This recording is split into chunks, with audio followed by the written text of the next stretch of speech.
నమస్కారం, NS news కి స్వాగతం. నా పేరు ఉషా. ముందుగా ముఖ్యాంశాలు. తాడికొండ నియోజకవర్గం భూ సమీకరణ పేరుతో రైతుల దగ్గర నుంచి భూములను బలవంతంగా ప్రభుత్వం తీసుకుంటుందని, చంద్రబాబు ప్రభుత్వం రైతులకు అన్యాయం చేస్తుందని రావెల గ్రామానికి చెందిన రైతు శ్రీనివాస్ రెడ్డి ఆరోపించారు.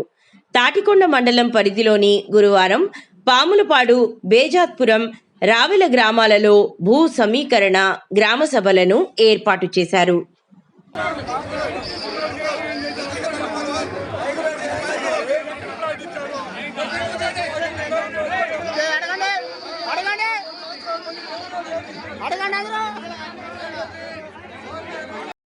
ఈరోజు తాడికొండ మండలం రావెల గ్రామంలో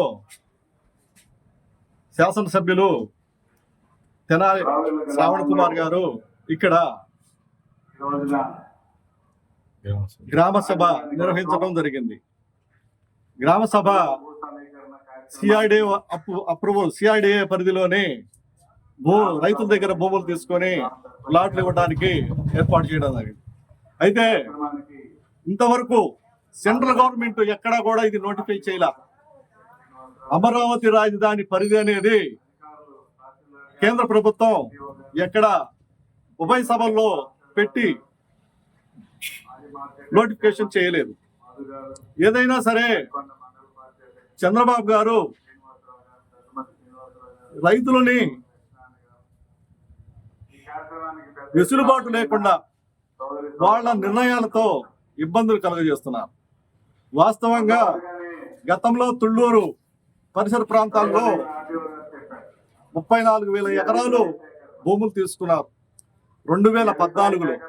ఇంతవరకు వారికి ప్లాట్లు ఇవ్వటం కానీ, వారికి సంబంధించిన బెనిఫిట్స్ కానీ కంప్లీట్ గా ప్రభుత్వాలు సరిగా ఇవ్వలేకపోయింది. అయితే తెలుగుదేశం టైంలో 2014లో ఇచ్చిన తర్వాత ప్రజలు 2020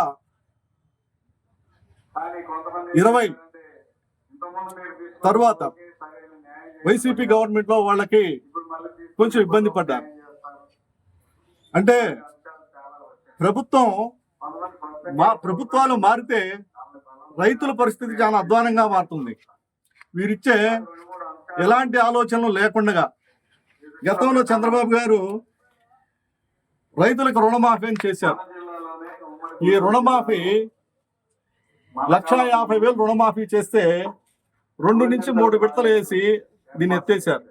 అంటే 1,50,000 రుణమాఫీ చేయలేని చంద్రబాబు గారు ఈరోజు కౌలు రైతులకి డబ్బులు ఇస్తానంటున్నాడు, 1000 గజాల ప్లాట్లు ఇస్తామంటున్నాడు, కమర్షియల్ ప్లాట్లు ఇస్తామని చెప్పి అంటున్నారు. ఇవన్నీ కూడా ఎలా చేయగలుగుతారు ఈ 5 సంవత్సరాల్లో? ఇప్పుడు బీజేపీ, జనసేన, తెలుగుదేశం ఈ 3 పార్టీలు కలిపి ఉమ్మడిగా ఉండి ఈ కార్యక్రమాన్ని నిర్వహిస్తున్నాయి. ఈ బాధ్యత జనసేన, బీజేపీ కూడా ఉంటుంది. రైతుల దగ్గర అన్యాయంగా అక్రమంగా భూములు లాక్కోవటం ఇవన్నీ కరెక్ట్ కాదు.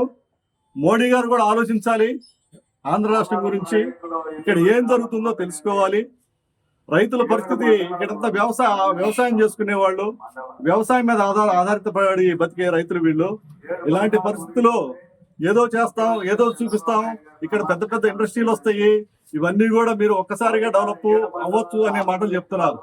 ఇవన్నీ జరిగేవి కాదు. గతంలో చూసాం, తుళ్ళూరు ప్రాంతంలో మా రైతు సోదరులకు అన్యాయం జరిగింది. వారికి ఇంతవరకు ఎక్కడా కూడా ప్లాట్లు విభజించలేదు. వాళ్ళకి బెనిఫిట్స్ సరిగా అందలేదు. వాళ్ళు పిల్లల చదువులకు కానీ, పెళ్లిళ్ళకు కానీ చాలా ఇబ్బందులు పడ్డారు. అలాంటి పరిస్థితులు ఉంటే ఇలా ప్రభుత్వం ల్యాండ్ పూలింగ్ పేరుతో ప్రజల్ని ఇబ్బంది పెడతాం చాలా మంచిది కాదు. ఈ ప్రభుత్వాలకి రైతుల గురించి ఆలోచించండి, అన్నదాతకు సహాయం చేయండి. బీజేపీ, జనసేన పునరాలోచించుకోండి. ఇలాంటి వాటికి మద్దతు ఇవ్వద్దు మీరు కూడా. కాబట్టి ప్రతి ఒక్కరు కూడా ఈ యొక్క ల్యాండ్ పూలింగ్ అనేది ఆపేసి ఉన్న గ్రామంలో ఇప్పుడు 34,000 ఎకరాలు అభివృద్ధి చేసి తర్వాత సేకరించమని మేము రైతులను కోరుకుంటున్నాము.